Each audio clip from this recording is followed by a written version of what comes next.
Morning, Steve here in Chicago with the morning grain comments. Well, we had some numbers overnight that may have offered some support to the grains. Beans up 2 to 3 cents, corn up a penny, wheat up about 3 cents. The USDA mentioned that 31% of the winter wheat crop is rated good to excellent versus 30 last week and 54 last year. Hard wheat crop conditions went down while soft wheat and white wheat went up. From a weather standpoint, it looks like today that this rain event for this weekend that is important to the hard red winter wheat crop looks a little bit further south and a little bit further east than what we thought yesterday, making maybe as much as 40 or 50% of the Kansas crop vulnerable for continued dryness. So we're going to have to watch that pretty closely. We've taken a lot of weather premium out of the market on this one weather event, so we'll have to kind of watch how things go. The corn plantings, only 3% done. This is a little bit lower than what people had thought, and it's still well below average. More cold and wet conditions this week, but the 6-10 day and the 8 to 14 day is calling for a little bit drier weather next week, which should help, hopefully, plantings.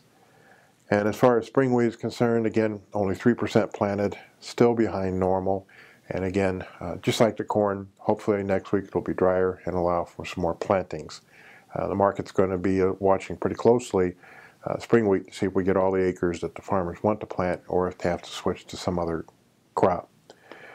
As far as yesterday's export inspections, wheat's running 10% behind a year ago. USDA is forecasting a 12% decline. Corn 22% behind versus USDA's 3% decline.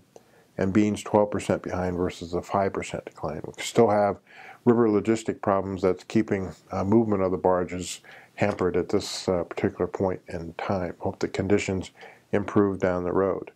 Yesterday, NOPA crush came out, record, and much bigger than a year ago. Continues to show the strong demand for the beans, for crush, for meal.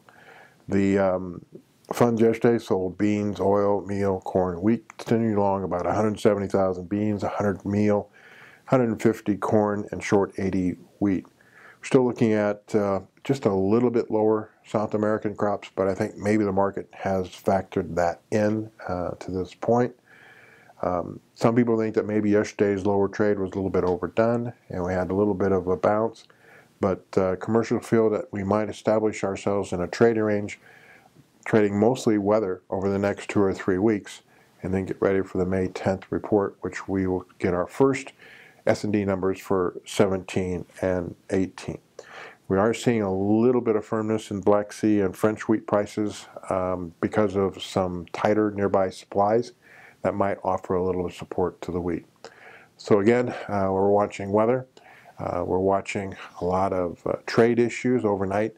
China slapped a bigger tariff on U.S. sorghum, so that kind of escalates a little bit of the issues, and we'll see what kind of response the U.S. has. As always, these are my thoughts and not those of ADM or ADM Investor Services. Have a safe and profitable trading day.